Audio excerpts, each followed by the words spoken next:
গৌরবে গৌরচন্দ্রায় রাধিকায় তদালয়ে কৃষ্ণায় কৃষ্ণ ভক্তায় তদ্ভক্তায় নমো নমো। বাঞ্ছাকল্পতরুভ্যশ্চ কৃপা সিন্ধু এব চ পতিতানাং পাবনেভ্যো বৈষ্ণবেভ্যো নমো নমো। উপস্থিত সকল ভক্তবৃন্দের চরণে আমার শতকোটি প্রণাম। উপস্থিত সকল মায়েদের চরণে আমার শতকোটি প্রণাম। উপস্থিত পিতৃতুল্য বাবার চরণে আমার শতকোটি প্রণাম। এই ভাগবত যখন কোনো গৃহে আলোচনা হয় আর যখন ভাগবত গৃহে পাঠ দেওয়ার চিন্তা করেন তখন তাদের স্বীকৃতি হয়, কারণ ভাগবত স্বীকৃতি ছাড়া ভাগবত আসে না সে বাড়িতে। আর ভাগবত কথা যারা শুনতে আসেন তারা আগের ভক্তরা, যারা আগের জন্মের ভক্তরা ভাগবত কথা শুনেছে তারাই শুনতে আসে। তাই ভাগবত আমাদের অন্তঃকরণকে শুদ্ধ করে, যথার্থ তত্ত্বে নিরূপণ করে, পরম মঙ্গলময়ী পরম পূর্ণ প্রেম প্রদায় নিয়ে এই ভাগবত কথা। যখন কোনো সুকৃতি মানুষের এই ভাগবত কথা শুনবার ইচ্ছা জাগে, ভগবান তার হৃদয়ে আসন গ্রহণ করেন। ভতে ভক্তি গতে জ্ঞান বতে বৈরাগ্য ততে প্রাপ্তি। যেটা শুনলে ভক্তি জ্ঞান বৈরাগ্যের প্রাপ্তি হয় সেটাই ভাগবত। এই ভাগবত সুখদেবের মুখনিসৃত বাণী। ব্যাসদেবের পুত্র ছিলেন সুখদেব, তাই সুখদেবের মুখ দিয়ে এটা আলোচনা হয়েছিল। পরীক্ষিত মহারাজকে শুনিয়েছিলেন। পরীক্ষিত মহারাজ শাপগ্রস্ত হয়েছিলেন, 7 দিনে তার মৃত্যু হবে। এখানেও একটা ঘটনা আছে। পরীক্ষিত মহারাজ একদিন মনে করলেন তার যে ঠাকুরদাদা ছিলেন দুর্যোধন, দুর্যোধনের রাজমুকুটটা পরবেন, সোনার মুকুট, তাই রাজমুকুটটা পরেছেন। আর এদিকে কলি প্রবেশ করছে শুনতে পেরে লোকদের পাহারায় বসিয়ে দিলেন। রাজমুকুট পরেছেন, রাজ পোশাক পরেছেন, পরে ওনার মনে হচ্ছে উনি একটু ঘুরতে বেরোবেন, বনে যাবেন। পোশাকের একটা গুণ তো আছে। এবার উনি বেরিয়েছেন, পথে দেখা হয়েছে কলিরাজের সঙ্গে। শূদ্র রূপধারী, রাজবেশ পরা। তখন কলিরাজকে দেখে উনি বলছেন, তুমি কে, আমার রাজ্যে প্রবেশ করেছো? তখন বলছে, আমি কলি, যে তোমাকে না আমার রাজ্যে আসতে দিব না বলে আমি এত লোক পাহারায় বসিয়েছি। তখন বলছেন যে আপনার যে ঠাকুরদাদা ছিল অর্জুন, সেই অর্জুনের রথের সারথি ছিলেন স্বয়ং ভগবান অনাদিরাদি গোবিন্দ, সর্বকারণে কারণ্য।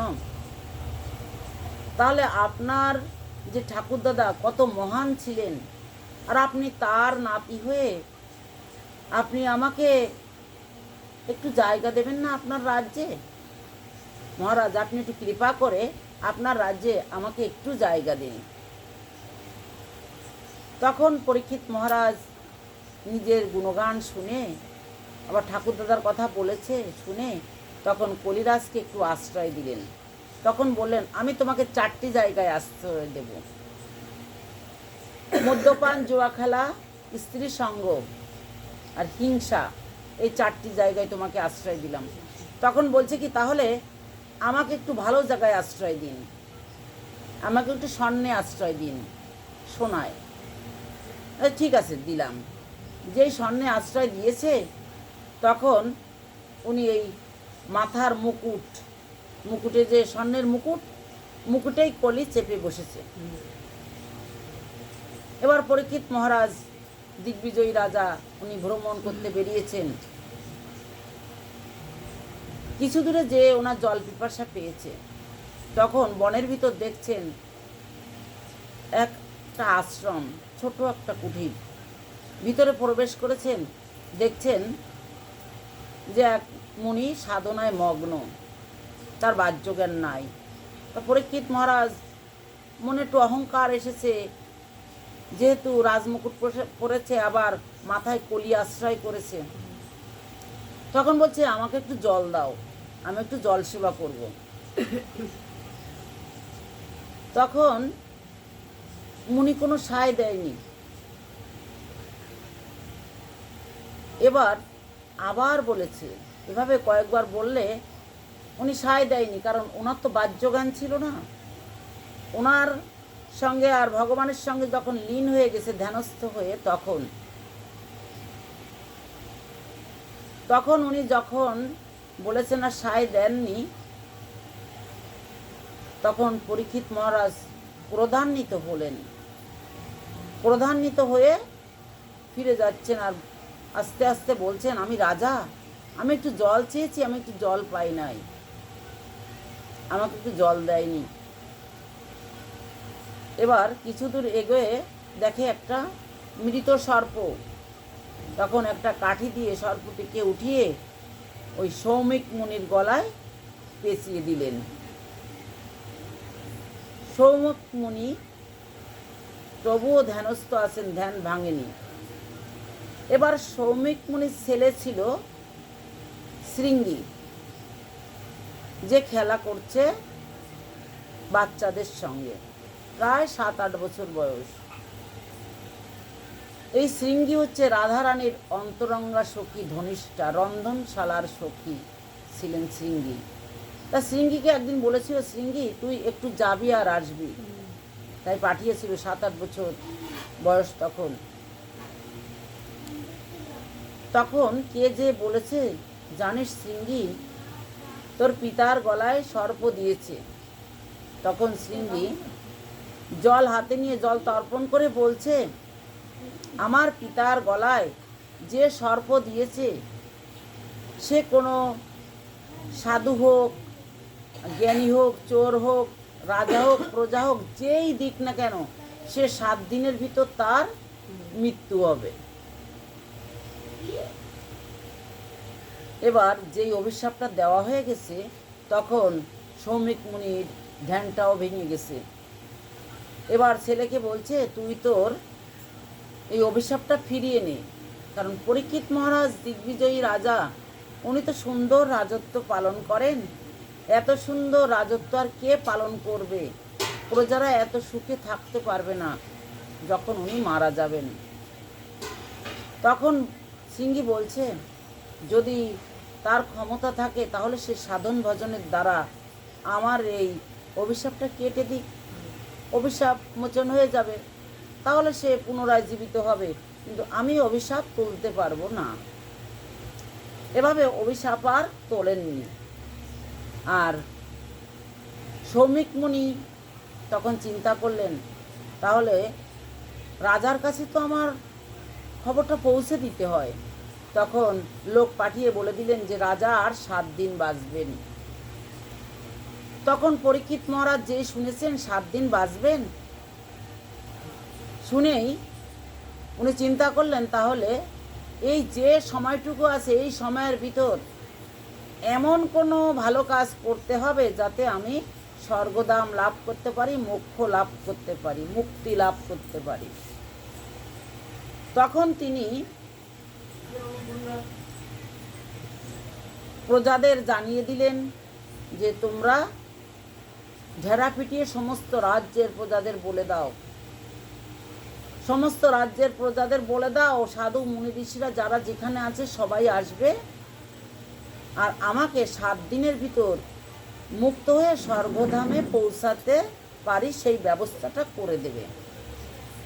এবার প্রায় 60,000 মুনি ঋষি এসেছেন। এই 60,000 মুনি ঋষি আসলে যখন পরীক্ষিত মহারাজ প্রশ্ন করেছেন যে আমি কিভাবে মুক্ত হয়ে স্বর্গধামে যেতে পারি, আমাকে সেই ব্যবস্থাটা করে দিন আপনারা।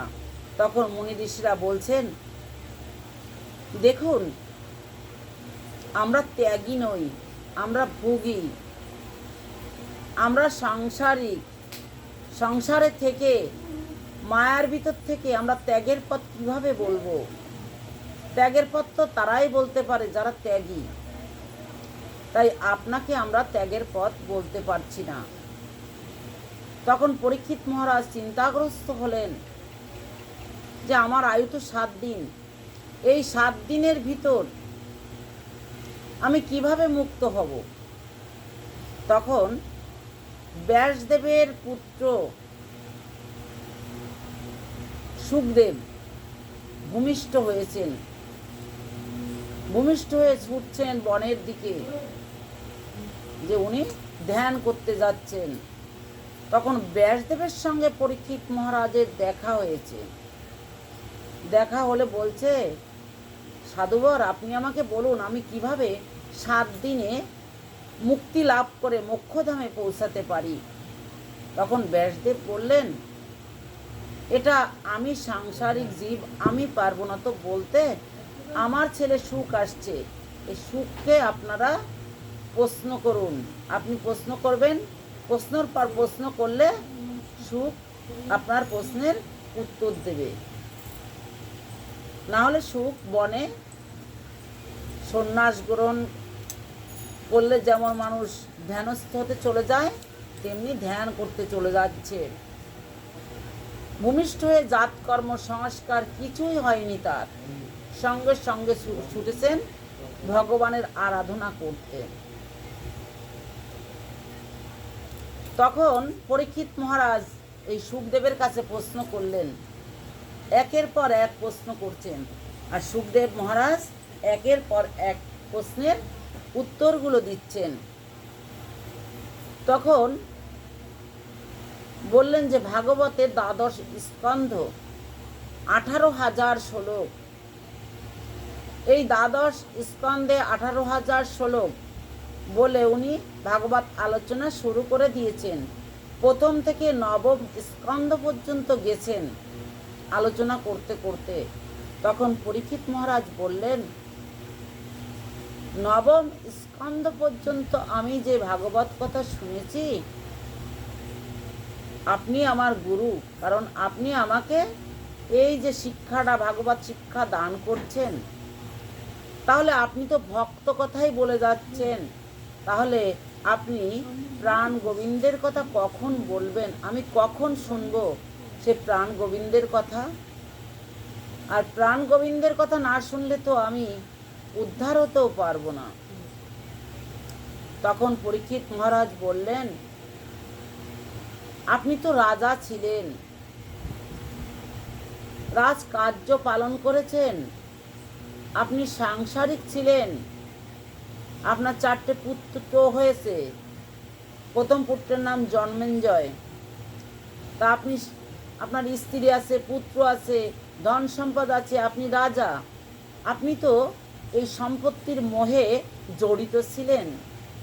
এর জন্য আপনার যে হৃদয়টা, এটা ময়লা আবর্জনায় ভরে আছে। তাই এখানে যদি আমি ভগবানের কথা বললে আপনি ধরে রাখতে পারবেন না। তাই ভক্ত কথা বলে আপনার হৃদয়টা পরিষ্কার করে দিচ্ছি, এরপর আমি ভগবানের কথা বলবো। সেভাবে 10ম স্কন্ধ থেকে উনি ভগবানের কথা বলতে শুরু করলেন। ভগবান কত সুন্দর! ভগবানকে ডাকলে পাওয়া যায়, কিন্তু মন দিয়ে যদি ডাকা হয় তাহলে ভগবানকে পাওয়া যায়। এখানে একটা কাহিনী বলছি। শিলপিল্লা নামে বিগ্রহ, রাজার একটি কন্যা আর জমিদারের একটি কন্যা, দুজনই অল্প বয়স, এই 6-7 বছর বয়স হবে, ছোট্ট বালিকা। তাই রাজার জমিদারের যে গুরুদেব ছিলেন, এই গুরুদেব তাদের পাশেই বাস করতেন, একই গ্রামে। মেয়ে দুটো খেলতে খেলতে গেছে গুরুদেবের কাছে। গুরুদেব তখন ঠাকুর ঘরে ছিলেন। এবার মেয়ে দুটো যে ঠাকুর দেখছে আর বলছে কি, উনিকে ঠাকুর দেখিয়ে দেখিয়ে বলছেন, ওনাকে পুজো করলে কি হয়। এবার সেই ব্রাহ্মণ গুরুদেব শুনেই উনি হেসে হেসে সব প্রশ্নের উত্তর দিচ্ছেন। এবার এই মেয়ে দুটো খুব ভালো লাগছে। মেয়ে দুটো বলছে, ভগবান এত সুন্দর, এত গুণ তার, তাহলে আমাদের 2জন ঠাকুর দাও। বলো কোন 2জন দেবে আমাদের? 2জন দিতেই হবে তোমাকে। এবার ঠাকুরমশাই বলছে, না না, এখন তোমরা বালিকা, ছোট্ট বালিকা, তোমাদের যদি আমি বিগ্রহ দিই তা তোমরা সেবা করতে পারবে না, কারণ সেবা তোমরা বোঝো না। তখন মেয়ে দুটো রোদন করতে শুরু করেছে, কাঁদতে শুরু করেছে, ভীষণ কাঁদছে। এবার চিন্তা করলেন যে রাজার মেয়ে, জমিদারের মেয়ে যদি কাঁদে তাহলে রাজার কানে যাবে, তাহলে তো আমার শাস্তি হতে পারে।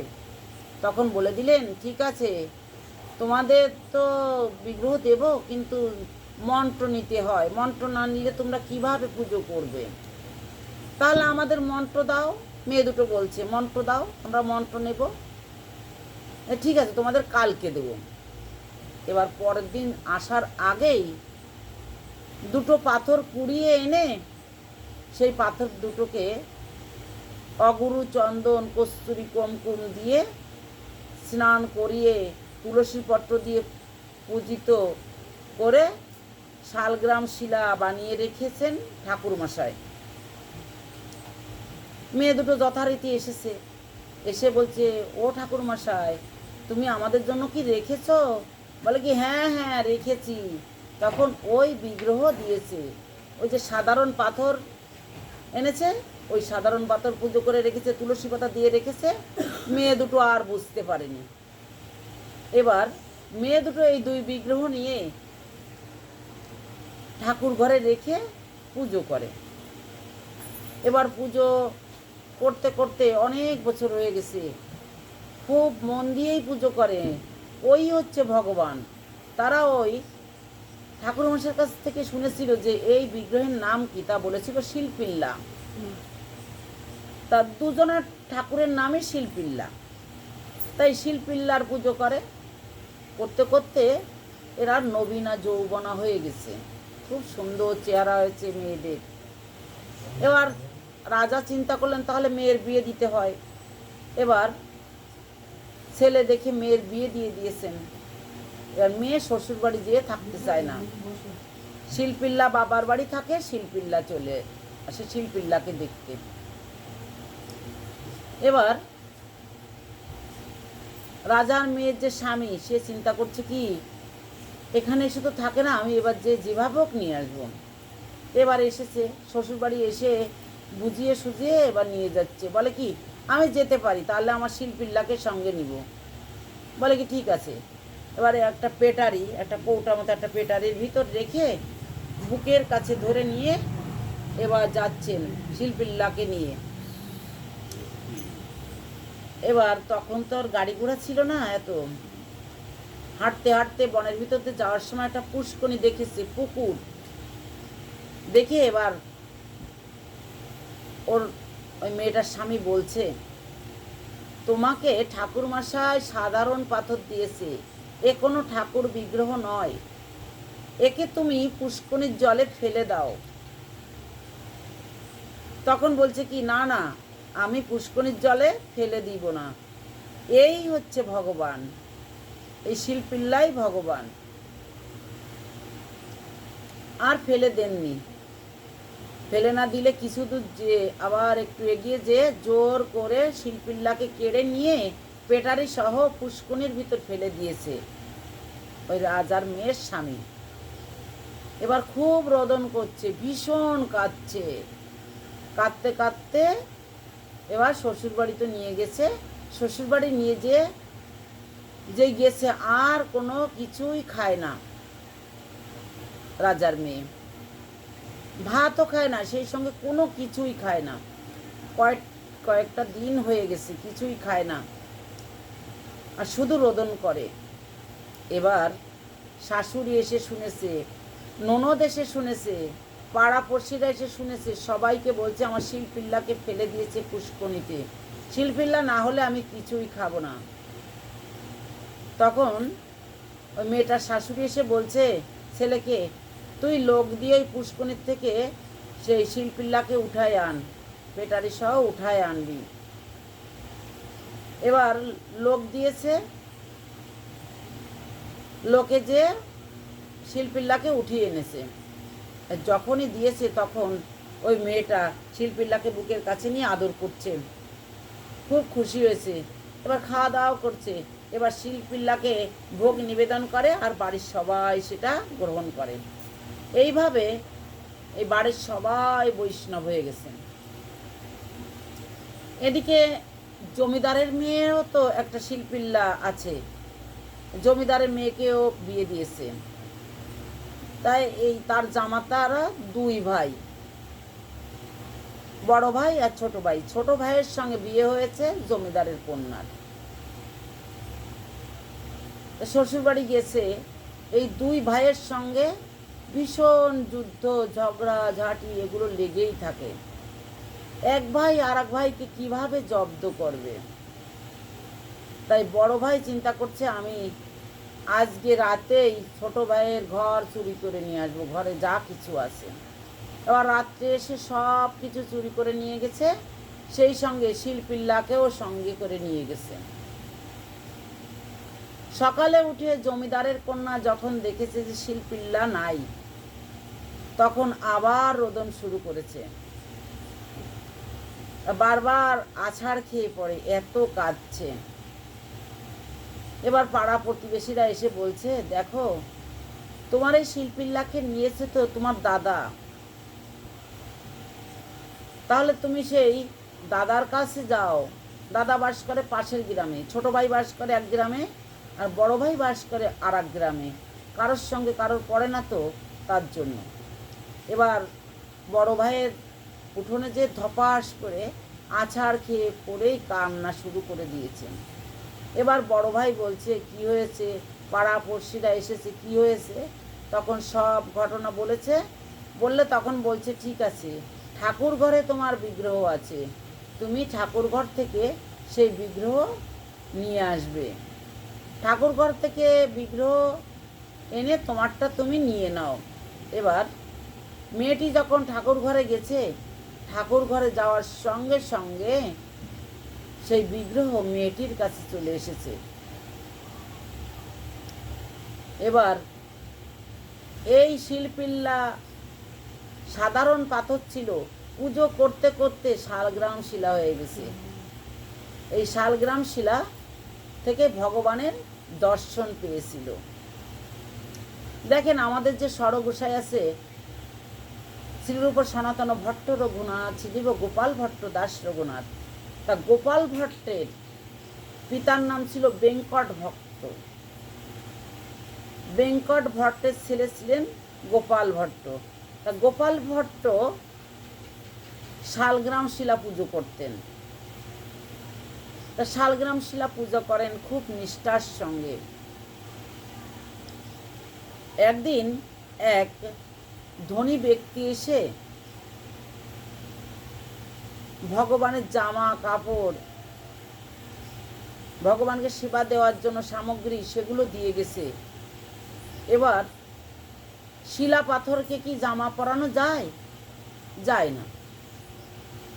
তখন চিন্তা করলেন, তাহলে আমার এই বিগ্রহ যদি ত্রিভঙ্গ মুরলী ধরে যদি দাঁড়াতো, তাহলে আমি একে এই জামা পরাতে পারতাম। এটাই রাত্রে মনে মনে চিন্তা করেছে। যখনই রাত্রে চিন্তা করে উনি ঘুমাতে গেছেন, সকালে উঠে এসে স্নান করে যখন ঠাকুর ঘরে এসেছেন, তখন দেখছেন সেই শালগ্রাম শিলা ত্রিভঙ্গ রূপ ধরে দাঁড়িয়ে গেছে। এবার জামা পরিয়ে পুজো করলেন। তাহলে ভক্তের মনোবাঞ্ছা পূর্ণ করেন কে? ভগবান। তাই এই গৃহস্বামী এই যে ভাগবতের আয়োজন করেছে, তারও যেন মনস্কামনা পূর্ণ হয়। নিতাই গৌর হরিবোল হরিবোল।